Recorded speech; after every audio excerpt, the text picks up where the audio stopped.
The cat was sitting in the exact center of the welcome mat, a place it hadn't been for 2,555 days. Not that he was counting, not out loud anyway, but the number was a ghost limb, a phantom ache in the base of his skull that throbbed on certain nights like this one, when the rain was a cold, steady whisper against the roof, and the world felt hollowed out. Leo stood in the open doorway, the grocery bag in his hand suddenly forgotten, its weight a dull, mundane anchor to a reality that had just split clean in two. The damp chill of the November evening seeped into his sweater, but he didn't feel it. All he felt was the impossible shape of the animal on his doormat. It was Oscar. It had to be. The markings were the same, that perfect tuxedo suit, the black patch over his right eye like a little bandit's mask, the white socks on his front paws, but it was also not Oscar. The cat Leo had loved, the cat that had vanished 7 years ago, had been plump and soft, with a perpetually curious glint in his green eyes and a purr that could shake the entire couch. This cat was all sharp angles and taut muscle under a coat that was too sleek, too clean for a stray. It was lean in a way that spoke of years of survival, of meals caught, not given. And its eyes, they weren't the bright, naive green Leo remembered. They were older, deeper, a haunted sea glass green that held the silence of the 7 years between then and now. He didn't move. He barely breathed. The only sounds were the drip, drip, drip of water from the clogged gutter overhead, and the soft, rhythmic swish of the cat's tail against the choir mat. It wasn't a happy swish. It wasn't a scared fluff. It was measured, observant. It was a cat who wasn't asking for permission to be there. It was a cat who had simply arrived. Leo's heart was a frantic, caged bird against his ribs. 7 years. 7 years of hoping, then grieving, then finally, painfully, trying to forget. 7 years of checking the shelter's websites until his eyes blurred, of calling out his name in the backyard until his throat was raw, of jumping at every faint meow from the alley. 7 years of a quiet, settled loneliness that had started to feel less like a wound and more like a scar. And now, here he was, returned, like a letter misdelivered by the universe, finally finding its correct address. Oscar? The name, cracked in his throat, a rusted hinge on a door he'd sworn was sealed forever. The cat didn't startle. It didn't meow in recognition. It just stared. Its gaze was unnervingly direct, locking onto Leo's with an intelligence that felt almost human. It was the kind of look that saw past his face, past his clothes, and straight into the quiet, tired man he'd become. The man who worked from a home that was too quiet, who ate dinners for one, whose life had become a series of small, manageable routines designed to avoid the big, unmanageable emptiness. The cat's stare seemed to acknowledge all of it, to weigh it. Slowly, so slowly his muscles protested, Leo lowered the grocery bag to the wet porch floor. He knelt, the dampness from the wooden planks immediately seeping through the knee of his jeans. He was eye level with the animal now, close enough to see the fine white scars notching one ear, the faint pattern of old flea bites near its tail, the way its whiskers twitched just once, taking in his scent. "Where have you been, buddy?" he whispered, his voice thick with an emotion he couldn't name. It wasn't just joy.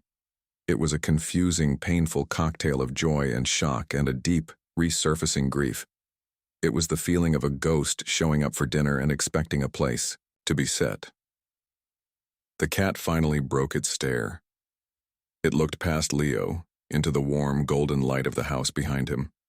It looked at the familiar worn armchair visible through the doorway, at the bookshelf it used to climb. Then its gaze swept back to Leo, and it did something then, something small that made the air leave Leo's lungs in a quiet rush. It tilted its head, just a fraction. Not a curious tilt, a assessing one, as if it were comparing the man in front of it to a memory and filing away the differences. This was the moment the hope should have surged, pure and bright. This was the moment he should have scooped his long-lost friend into his arms and buried his face in his fur, but he couldn't move, because something was wrong. The cat wasn't trying to come inside. It wasn't rubbing against his legs. It was just sitting there, a silent, stoic statue on the welcome mat, as if it were the one deciding whether or not to let him in. A car splashed through a puddle down the street, its headlights briefly illuminating the porch in a sweeping arc. In that flash of light, Leo saw it clearly. The cat wasn't just lean. There was a grim purpose to its posture, a stillness that wasn't peaceful, but patient. This wasn't a pampered house cat who'd gotten lost and was finally coming home. This was a creature that had seen things, survived things. This was a soldier returning from a war no one knew had been fought, and in that moment, a cold, certain knowledge settled in Leo's stomach, heavy as a stone. Oscar had come back, but he hadn't come back for cuddles or for the fancy salmon treats he used to love, or for the warm spot on the bed. He had come back for a reason that was etched into the new, ancient look in its eyes, a reason carried in the silent, imposing weight of its presence on the doormat. The rain began to fall a little harder, tapping a Morse code on the roof shingles. The cat stood up, its movement fluid and utterly silent. It didn't stretch. It didn't yawn. It took one last long look at Leo, a look that seemed to say, I know it's been a long time. Then it turned, leaped off the porch with a grace that was almost unsettling, and melted into the shadowy side yard, heading toward the old, overgrown backyard. Leo stayed kneeling on the damp porch, the groceries forgotten, the door still wide open, letting the cold air pour into his house. The ghost was back, and it wasn't here to haunt him. It was here to tell him something. He didn't know how he knew this. He just did. It was in the air, in the strange, electric silence the cat had left behind. It was in the way his heart was still pounding, not with excitement, but with a primal, thrumming anticipation. Something had ended 7 years ago, and something new, something he couldn't possibly understand yet, had just begun. Leo didn't sleep. He spent the night, in the armchair by the front window, a blanket pulled over his legs, staring into the darkness of his own backyard. Every rustle of a leaf, every creak of the old house settling was Oscar. Every shadow that danced at the edge of the motion sensor light was his return. The grocery bag sat just inside the door, a monument to the life that had been interrupted. Milk would sour, bread would go stale. It didn't matter. Nothing mundane mattered anymore. The world had been cracked open, and through that crack a ghost had walked back in. The first gray light of dawn found him still there, his eyes gritty, his body aching with a fatigue that was more emotional than physical. He'd spent the night, cycling through every possible explanation, each one more outlandish than the last. He'd been catnapped by a lonely old person who'd since passed away. He'd gotten trapped in a shipping container and been to China and back. He'd been living a secret life a few streets over, with a new family, and had just decided to visit. But none of those stories fit the cat he'd seen on the porch. That cat wasn't a pampered traveler or a contented double-life liver. That cat was a veteran. As the sun finally burned away the last of the night's chill, Leo made a decision. He moved slowly, deliberately. He went to the kitchen and opened a can of tuna, the sound of the pull-top cracking the morning silence like a gunshot. He forked the flaky meat onto a small china plate, Oscar's old plate, which he'd never had the heart to get rid of, stored in the back of a cupboard behind the pasta pot. He carried it outside, the cool morning air raising goosebumps on his arms. He placed it on the top step of the porch, right in the spot where the cat had been sitting. A peace offering. A welcome home. A question. He went back inside, leaving the door open just a crack, and returned to his vigil at the window. He didn't have to wait long. Maybe 10 minutes later, a shadow detached itself from under the thick, overgrown branches of the rhododendron bush at the side of the house. Oscar. He moved with a liquid, predatory grace that was utterly foreign to the clumsy, affectionate cat Leo remembered.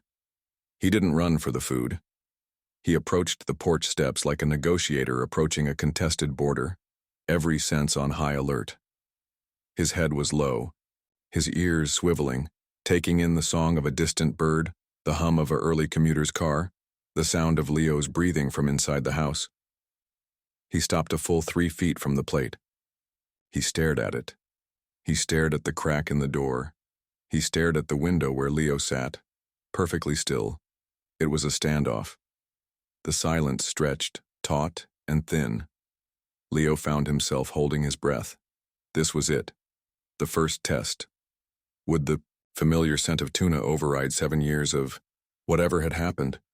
Would the memory of this house, of him, be enough? Finally, with a reluctance that was palpable even from a distance, Oscar took 1 step forward. Then another. He stretched his neck out, his nose twitching, and gave the tuna a cautious, perfunctory sniff. He didn't devour it. He took a single, delicate bite, chewed, swallowed. His head snapped up, eyes scanning the perimeter again, assessing the threat level. Reassured, he took another bite. He ate like that for the next 5 minutes. A bite. A scan of the horizon. A bite. A listen to the wind. This was not the joyful face-stuffing gluttony of his youth. This was fuel consumption, a necessary risk for calories. When he was done, he didn't linger. He didn't lick the plate clean. He sat back on his haunches and did the most surprising thing yet. He looked directly at the window, directly at the shape of Leo behind the glass, and he blinked. A slow, deliberate blink. It wasn't the lazy, contented blink of a happy cat. It was slower, softer. It looked like an acknowledgement, a thank you. Or maybe Leo thought it was a signal, a sign of non-aggression in a language he'd almost forgotten. Then he was gone, vanishing back under the rhododendron with a flick of his tail. That single, slow blink became the foundation upon which the next week was built. It was a fragile, tentative architecture. Leo established a routine. Every morning, just after sunrise, he would place the plate on the step. Sometimes it was tuna. Sometimes it was a bit of roast chicken from his dinner the night before. Sometimes it was the fancy salmon pâté cat food he bought specially, just in case. And every morning, Oscar would appear. His arrivals were never predictable. Sometimes he was there before Leo even opened the door. Sometimes Leo would wait for an hour, the food getting cold before the shadow would emerge from its hiding place. The distance between them began to shrink, inch by precious inch, from 3 feet away from the plate to 2 to 1. Then he was eating on the top step. Then on the porch itself, his back to the front door, a posture of immense fragile trust. Leo always watched from the window, afraid that moving too suddenly, breathing too loudly, would shatter the delicate spell. He started talking to him. Soft, nonsense monologues through the glass. He'd tell him about his day, about the boring work project he was stuck on, about the neighbor's new yappy dog. He'd reminisce, his voice a low murmur. Remember how you used to be terrified of the vacuum cleaner? You'd puff up to twice your size and hide under the bed for hours. Oscar would pause in his eating, his ears twitching slightly, but he never looked up. Was he listening? Or just monitoring the tone of his voice for danger? The afternoons were for observation. Leo began to notice Oscar's own routines. He was a creature of the shadows, of the liminal spaces of the property. He never sat in the open lawn. He preferred the narrow alley between the fence and the garage, the dense jungle of the untamed flower bed, the high, strategic perch of the low-hanging maple branch that overlooked the entire backyard. He was always watching. His head was constantly on a swivel, his ears radar dishes tuned to a frequency Leo couldn't hear. He was standing guard. But from what? For whom? Have you ever had an animal wait for you, even when you didn't ask them to? Not for food, not for a door to be opened, but just wait? It's a humbling thing. It makes you feel seen in a way that is both comforting and unnerving. Leo felt that. He was the one putting out the food. He was the one in the house. Yet he felt like he was the one being cared for. Like Oscar's silent, daily vigil was a service being performed. A duty. The weather turned colder. A sharp, biting wind whipping dead leaves into frantic spirals. On the 8th morning, a Saturday, a steady, icy rain was falling. Leo saw Oscar waiting under the rhododendron, a dark shape in the gray gloom, hunched against the wet. Without thinking, driven by an impulse that came from somewhere deep and primal, Leo did something different.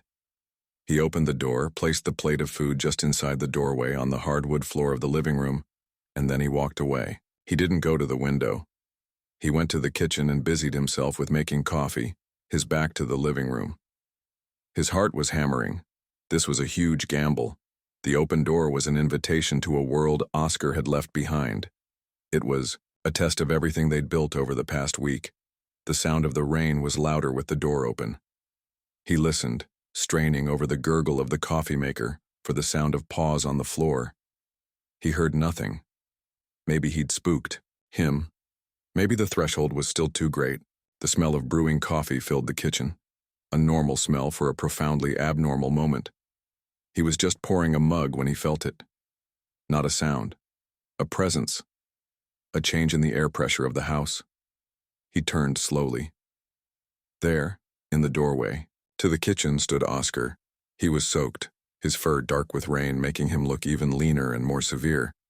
He was inside. He was inside the house.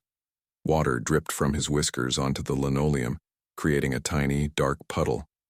He wasn't looking at Leo. He was scanning the kitchen, his head moving in slow, precise increments. He took in the refrigerator, the table, the back door, the corners of the ceiling. It was a tactical assessment. A soldier clearing a room. Leo didn't move. He didn't speak. He just held his warm mug and watched. Finally, Oscar's inspection, complete, his gaze landed on Leo. The two of them stood there 10 feet apart, separated by 7 years of mystery. The rain drummed its fingers on the roof. The refrigerator kicked on with a hum. And then Oscar took a single, silent step forward. Then another. He didn't approach Leo. He walked to the heat vent near the baseboard, the one that was blowing warm, dry air into the room. He circled once, twice, a slow, deliberate ritual, and then he lowered himself onto the floor right on top of it, curling his damp body into a tight circle. He let out a sigh, a deep, shuddering exhalation that seemed to come from the very bottom of his soul. It was the first sound of true contentment Leo had heard from him since his return. It was the sound of a creature, for the first time in a very long time, allowing itself to feel safe, to feel warm. He didn't purr, he just closed, his eyes, his body relaxing into the warmth, the exhaustion of a long journey finally catching up to him. Leo stood and watched him sleep. This strange, familiar creature who had crossed an ocean of time to come back and now lay drying on his kitchen floor. The bond hadn't been rebuilt. Not yet. This was something new. Something different. It was a truce. A understanding forged not on shared history but on a shared unspoken present. They were two solitary creatures, orbiting the same silent, heavy mystery. And for now, in the warm hum of the kitchen, that was enough. The door was open. The first real barrier had been crossed. The warmth of the kitchen became a new kind of threshold. For 3 days, a fragile domestic rhythm settled over the house. Oscar would appear at dawn, a silent silhouette at the edge of the property. Leo would open the door, place the food just inside, and retreat to the kitchen. And Oscar would enter, his inspections becoming slightly less intense each time, though the wariness never fully left his eyes. He'd eat, then find his spot on the heat vent, curling into that tight, self-contained circle. He'd sleep for an hour, sometimes 2, the deep, recuperative sleep of the utterly exhausted. Leo would work at the kitchen table, the soft sound of the cats breathing a new, profoundly comforting soundtrack to his days. He found himself talking more, narrating his life to the sleeping form on the floor. It felt less crazy than it had a week ago. It felt necessary. But it was on the 4th day of this new routine that the pattern broke, and the first true mystery presented itself. It was a small thing, a nothing. But in the silent, watchful world they now inhabited, it screamed. Leo had just finished a tedious conference call, his head buzzing with corporate jargon. He looked over at Oscar, who was still asleep on the vent, one paw twitching slightly in a dream. Leo smiled, a genuine, unforced smile that felt foreign on his face. He got up to make more coffee, moving quietly so as not to disturb him. As he passed the back door, he glanced out the window at the rain-soaked backyard, and he stopped. There, in the exact center of the old, moss-covered bird bath, was a single, perfect, vibrant blue jay feather. It was pristine, untouched by the rain, its brilliant cyan and azure bands stark against the gray-green moss. It was placed with an almost ceremonial precision, straight up, its quill dug into the soft growth as if it had been deliberately planted, there. It was odd. Birds didn't just leave single, perfect feathers like that, especially not in the middle of a bird bath. It looked intentional, a offering, a marker. He didn't think much of it. A strange little quirk of nature. He made his coffee and went back to his laptop. An hour later, Oscar stirred, stretched with a silent, jaw-cracking yawn, and walked to the door. He looked at Leo, gave one of his slow, deliberate blinks, and then slipped back out into the damp afternoon. Leo watched him go. Then his eyes drifted back to the bird bath. The feather was gone. A cold prickle, completely separate from the autumn chill, walked down his spine. He stood up and went to the window, staring at the empty bird bath. Had the wind picked it up? Maybe a squirrel? But the air was still, and the feather had been lodged in there. It wouldn't have just blown away. The next morning it happened again. Leo was putting out Oscar's breakfast when he saw it. This time, it was on the back porch step, right where Oscar always paused before coming inside. Not a feather. It was a small, smooth, river-worn stone, white as bone. It was clean, dry, and sitting perfectly upright on the rough concrete as if it had been carefully balanced. Leo's breath caught in his throat. He left the food and backed away, his eyes fixed on the stone. When Oscar emerged from the rhododendron, he didn't go straight for the food.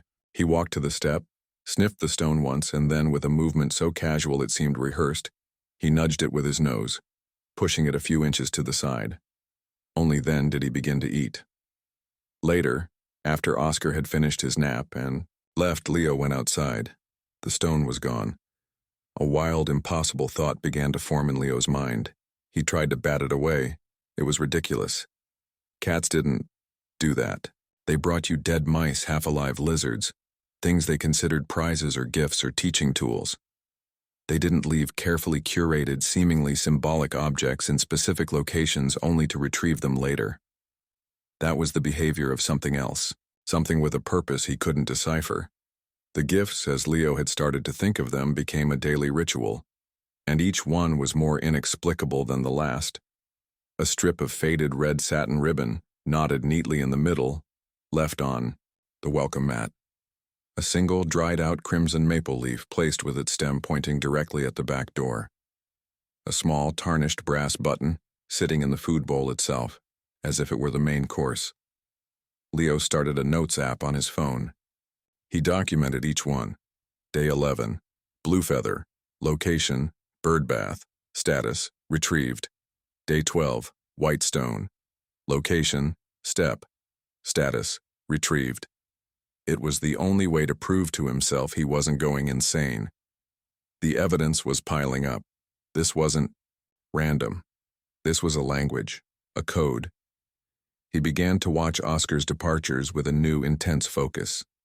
The cat would finish his nap, blink at Leo, and leave. But he never just vanished into the bushes anymore. He would always go to the same place first, the far corner of the backyard, where an old crumbling brick wall separated Leo's property from the wild, unused land behind it. There was a gap in the bottom of the wall, just big enough for a cat to slip through.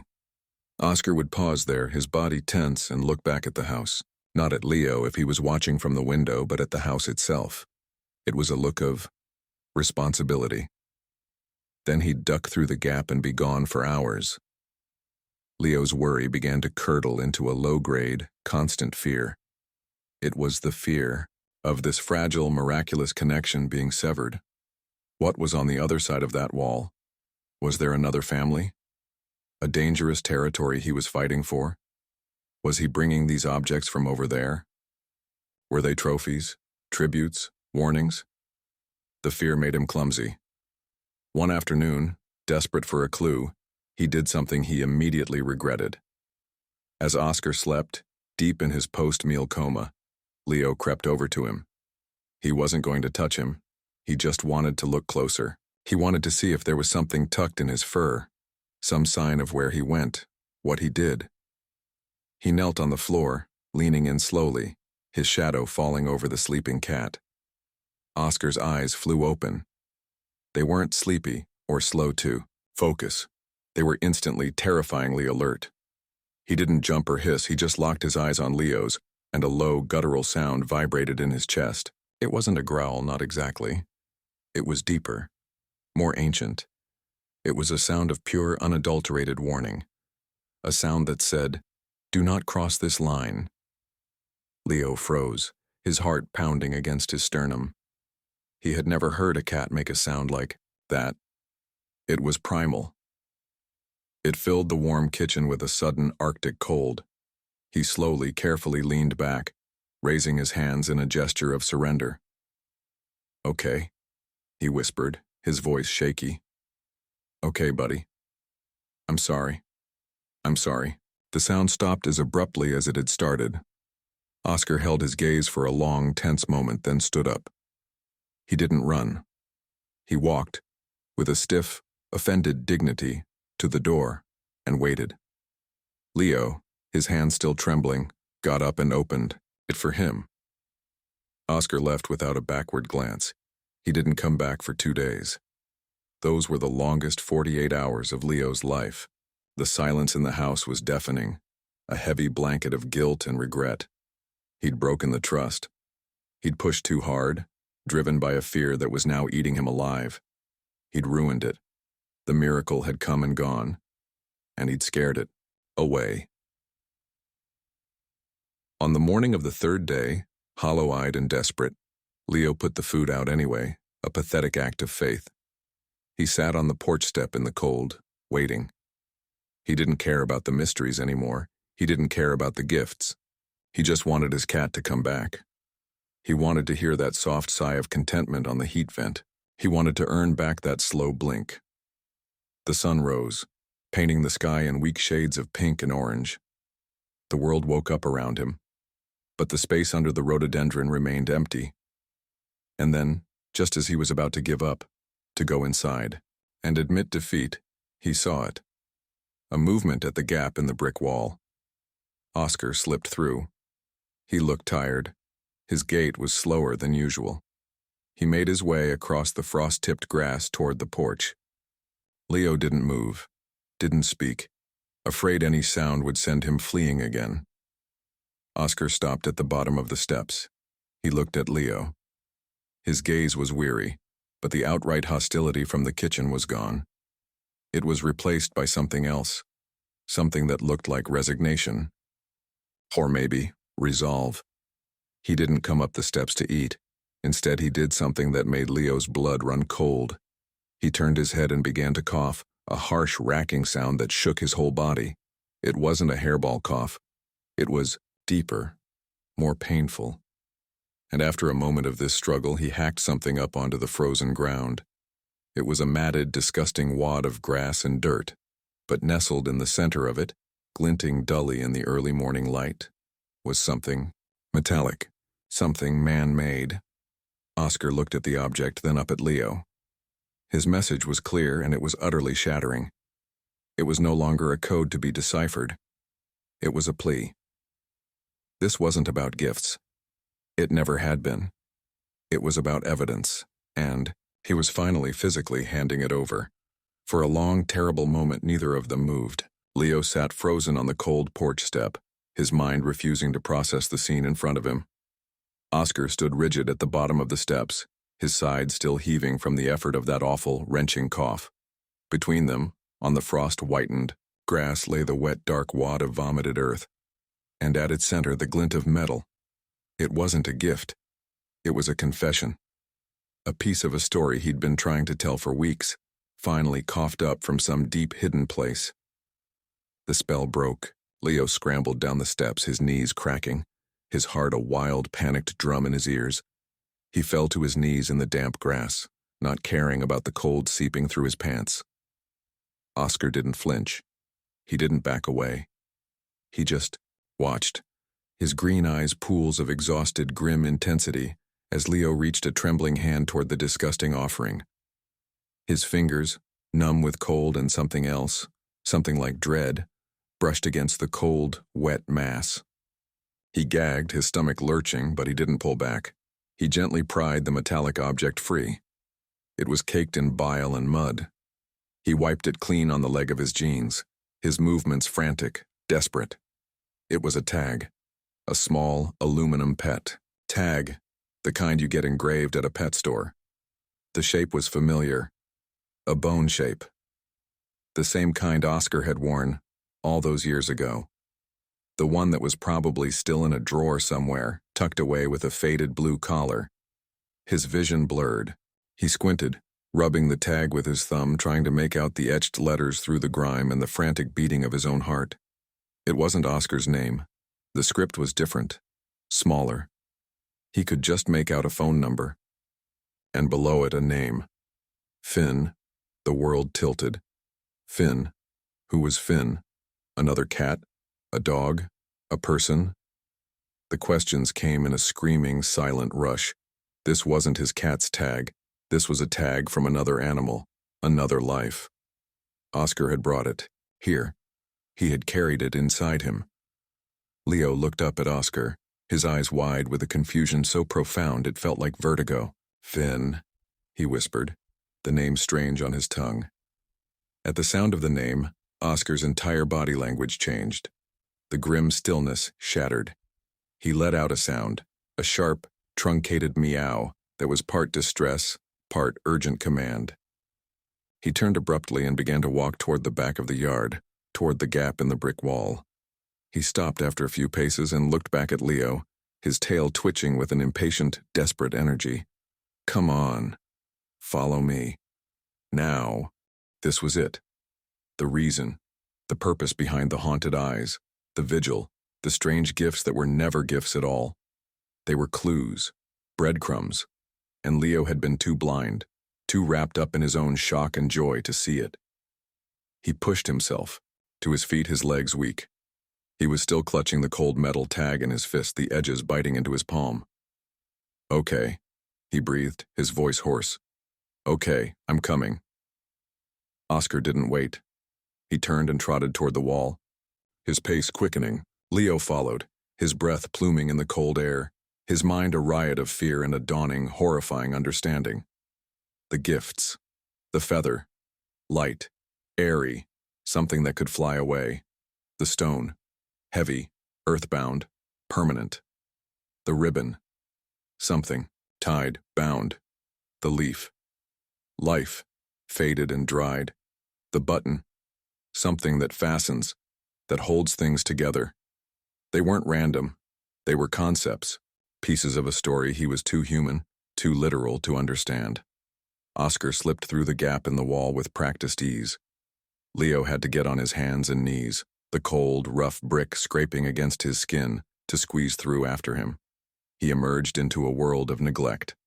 The land behind his property was a forgotten lot, choked with decades of unchecked growth, thorny brambles, skeletal trees, the rusted skeleton of an old car being slowly consumed by ivy. It was a place of silence and decay. Oscar was waiting. For him, a shadow in the shadows. He let out another soft, urgent chirp and then moved off, picking his way through the debris with an unerring sense of direction. Leo stumbled after him, branches clawing at his clothes, his heart hammering against his ribs. The air smelled of damp rot and cold earth. They moved deeper into the thicket, the world closing in around them. The sounds of the neighborhood faded, away, replaced by the crunch of their footsteps and Leo's own ragged breathing. Oscar led him to the very center of the lot, to a giant, gnarled oak tree that stood like a lonely sentinel. Its roots were a twisted, above-ground network, creating a dark, cave-like hollow at its base. Oscar stopped at the entrance to this hollow. He turned and looked at Leo, and the look in his eyes was unmistakable. It was fear. It was hope. It was a love so vast and desperate it was almost painful to witness. He ducked his head and vanished into the darkness under the roots.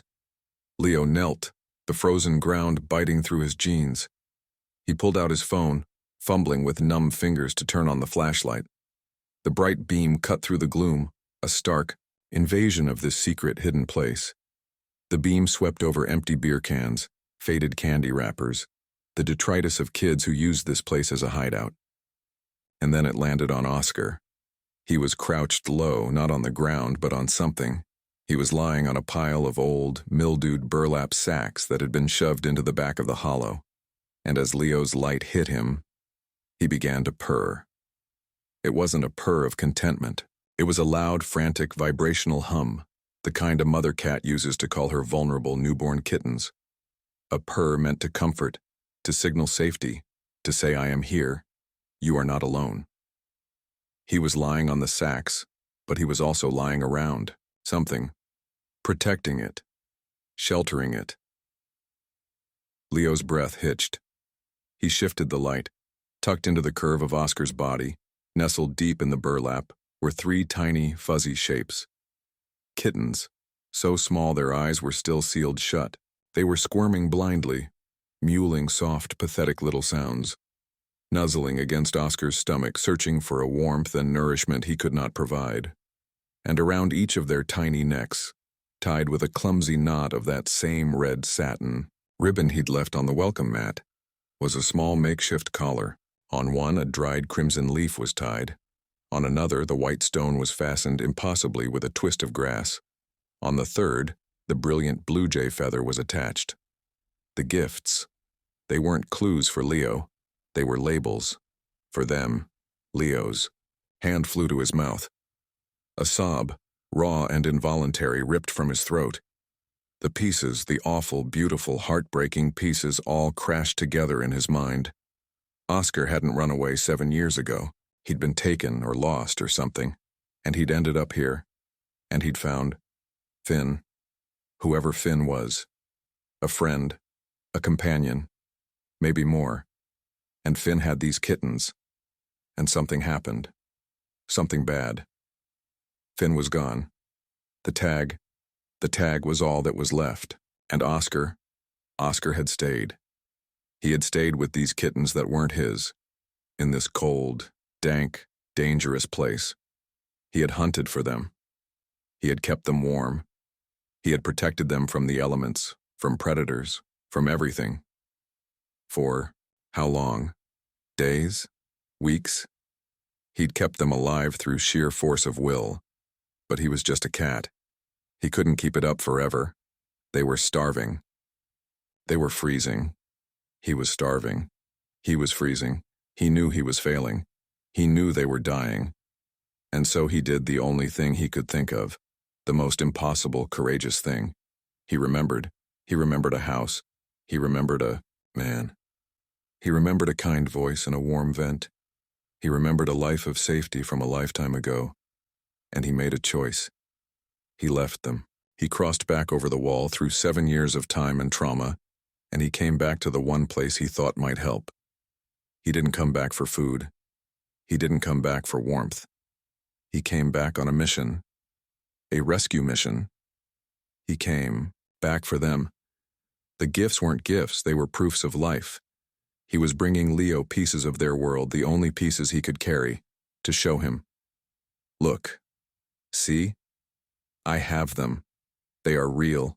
They are like the feather, fragile. They are like the stone, enduring. They are tied to me. Please. Understand. And when Leo hadn't understood, when he'd gotten too close, too suspicious, Oscar had been forced to take the biggest risk of all. He'd brought the most damning evidence he had. The tag. The name of the one he'd failed to save. The reason he was now the only thing standing between these 3 tiny lives and the cold.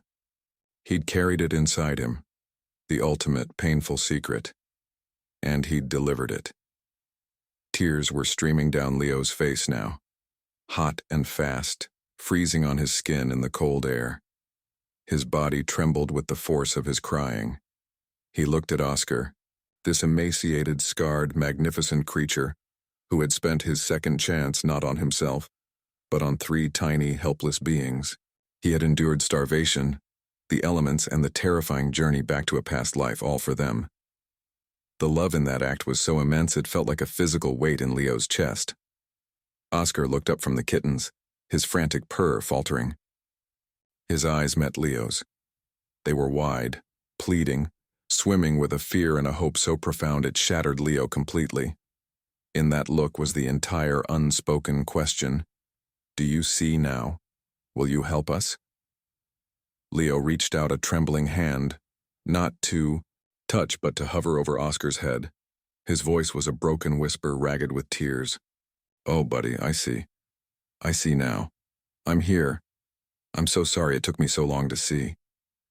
He didn't know if Oscar understood the words, but he understood the tone, the sound of a heart breaking and remaking itself all at once. Oscar leaned forward just an inch and pressed the top of his head into Leo's hovering palm. It wasn't a nuzzle of affection. It was a transfer of responsibility, a passing of the torch. It was the most profound gesture of trust he had ever received. The message, after 7 long years, was finally, devastatingly, clear. He wasn't just saving his cat. He was accepting a family. The world shrank to the size of that dank, frozen hollow under the oak tree. There was no past, no 7-year gap. There was no future, no wondering what came next. There was only the now. The desperate, shivering now of 3 tiny lives and the 2 beings who had just become their entire universe. Leo's tears weren't just from the shock of discovery. They were from the sheer, crushing weight of the responsibility that had just been placed in his trembling hands. It was a sacred, terrifying trust. Action was the only thing that could hold the panic at bay. He shrugged out of his thick flannel shirt, his hands moving on an autopilot of pure instinct, his skin prickling with the immediate bite of the cold. He ignored it. Gently, so gently, he laid the soft fabric on the ground beside Oscar. Okay, he whispered, his voice thick but steadying. Okay. We're going to get you all out of here. Oscar understood. He didn't need to be told. Twice. With a tenderness that made Leo's heart ache anew, the cat began to nudge the kittens one by one with his nose, herding them off the mildewed burlap and onto the clean, dry flannel. They mewled in soft protest, blind and confused, their tiny paws kneading at the unfamiliar texture. Once they were all settled in a squirming pile, Leo carefully gathered the 4 corners of the shirt, creating a secure makeshift sling. He lifted it, cradling the precious fragile weight against his chest. The kittens, sensing the warmth of his body through the fabric, quieted almost immediately. Oscar shot out of the hollow first. He didn't run ahead. He fell into step beside Leo, his body tense, his head on a swivel, scanning the barren lot for threats. He was no longer a supplicant. He was a guard again, but this time, he wasn't alone. He was leading his convoy to safety. Every few steps he would look up at the bundle in Leo's arms, a quick, anxious check, then resume his vigilant patrol. The journey back through the brambles and over the broken ground felt infinitely longer than the trip out. Every root was a trip hazard, every rustle in the dead leaves a potential danger. Leo moved with a slow, deliberate care he didn't know. He possessed, his entire being focused on keeping the sling level and safe. When they reached the gap in the wall, Oscar slipped through first, then turned to watch Leo's awkward, careful passage, the bundle held high to protect it from the rough brick. As Leo emerged into his own backyard, a shift occurred. The eerie, haunted quality of the forgotten lot fell away, replaced by the familiar contours of home. But it was a home that was now fundamentally changed. It was no longer just a house. It was a sanctuary. He didn't stop on the porch. He carried his fragile cargo straight through the back door and into the living room, Oscar a silent, determined shadow at his heels. He laid the shirt bundle gently on the rug in front of the fireplace, the warmest spot in the house. He didn't have a fire going, but the hearth held the day's residual heat. Oscar immediately circled the bundle, sniffing each kitten intently, his purr starting up again, that same loud, frantic, comforting hum. He was checking them, taking inventory, reassuring them and himself that they were all here. They were all safe. Leo moved like a man in a dream of urgent, life-saving purpose. He fetched a small cardboard box from the garage, lined it with an old fleece blanket, and placed it next to the hearth. He filled a shallow bowl with warm water and another with a slurry of the salmon pâté thinned with milk, placing them near the box. He knew the kittens were too young to eat it, but Oscar was. He was starving, he had to be. But Oscar ignored the food. He stayed with the kittens, lying beside the shirt bundle, washing each tiny head with a rough, devoted tongue.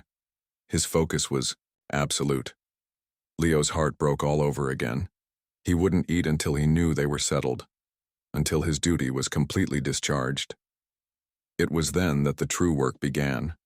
A frantic phone call to the vet, who talked him through the emergency care of neonate kittens, their fragility, their need for constant warmth, the critical need for specific formula, for stimulation to help them go to the bathroom. A desperate drive to the only pet store in town that was still open, where he bought a heating pad, tiny bottles, and a can of kitten milk replacer, his hands shaking so badly he could barely count out the cash. Back home, he created a nest in the box with the heating pad on low, covered with a soft towel. One by one, he transferred the kittens into their new warm home. They immediately burrowed into a pile on the warm spot. Oscar watched every move, his eyes missing nothing. When the last kitten was settled, he finally, tentatively, approached the bowl of food. He ate like he had that first day on the porch. Few quick, wary bites, his head snapping up to check on the box after every swallow. The next 72 hours were a blur of exhaustion and tiny miracles. Leo learned the rhythm of their needs, feeding them every 2 hours with the dropper, a painstaking process of tiny drops and gentle patience. Oscar was always there, watching, his purr a constant background vibration. He would often rest his head on the edge of the box, just watching them sleep, his eyes soft with a devotion that was humbling to witness. The house, once a temple of quiet loneliness, was now filled with sound. The tiny mews of the kittens, the rustle of their movement in the box, the steady, comforting rumble of Oscar's purr. The smell of the place changed, too. The faint, sweet scent of kitten formula, mixing with the wood smoke from the fireplace. Leo kept going day and night. Leo slept on the couch, unwilling to be too far away. Oscar slept on the rug beside the box, his vigil finally, blessedly indoors. Sometimes, in the deep silence of the night, Leo would wake up and see Oscar standing with his front paws on the edge of the box, just staring down at them, as if assuring himself they were still breathing. In those moments, Leo would feel a love so fierce it was almost painful. This cat had crossed an ocean of time and trauma to save them. He had entrusted Leo with his most precious secret. There was no greater gift. A week after the rescue, something shifted. The kitten's eyes were beginning to open, tiny blue slits taking in the blurry wonder of their new world. They were stronger, more active, their mews louder and more demanding. Leo was in the kitchen, washing the little bottles, when he heard a soft thump from the living room. He turned, a towel in his hand. Oscar had jumped out of the kitten box. He walked across the room, not toward the kitchen, not toward the food bowl. He walked directly to Leo. He stopped at his feet and looked up. Then he did something he hadn't done in 7 years. He arched his back, not in fear, but in a long, luxurious, unself-conscious stretch. He rubbed the full length of his body against Leo's leg, a slow, deliberate, and utterly confident gesture of affection and ownership. It was a move from a lifetime ago, a move from the cat he used to be. He then flopped onto his side, right there on the kitchen floor, and exposed his belly. It was the ultimate sign of trust in the feline world, a surrender, a declaration that the war was over. The mission was accomplished. He was home, not just in the house, but in his own skin again. Leo sank to the floor, tears welling in his eyes, for what felt like the 100th time. He didn't reach to pet the offered belly. He just laid his hand palm up on the floor beside him. Oscar rolled onto his feet, leaned forward, and pressed the top of his head into Leo's palm, holding it. There. The purr that erupted from him was different. It wasn't the frantic hum of a caregiver. It wasn't the wary silence of a survivor. It was deep, resonant, and full of a peace so profound it felt like a physical force in the room. It was the purr of a creature who was finally allowed to rest. The mystery of the 7 years would always be there. The story of Finn, the other cat with the tag, was a ghost that would forever linger in the corners of their home. But it didn't need to be solved to be honored. Oscar had carried that story back with him, not as a burden, but as a map. A map that led him back here, to this moment, to this new, sprawling, unexpected family. Leo looked from the cat purring in his hand to the box of sleeping kittens by the fire, their tiny chests rising and falling in perfect rhythm. The silence in the house was no longer empty. It was full. It was full of the echoes of a love that had refused to die, of a courage that had defied time, and of the soft, breathing promise of a future he had never dared to imagine. The lost had been found.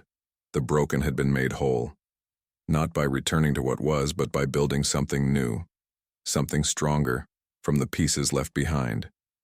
You stayed till the end. Thank you. If it felt like a soft hug or a warm purr in your heart, subscribing lets me bring you more moments like this.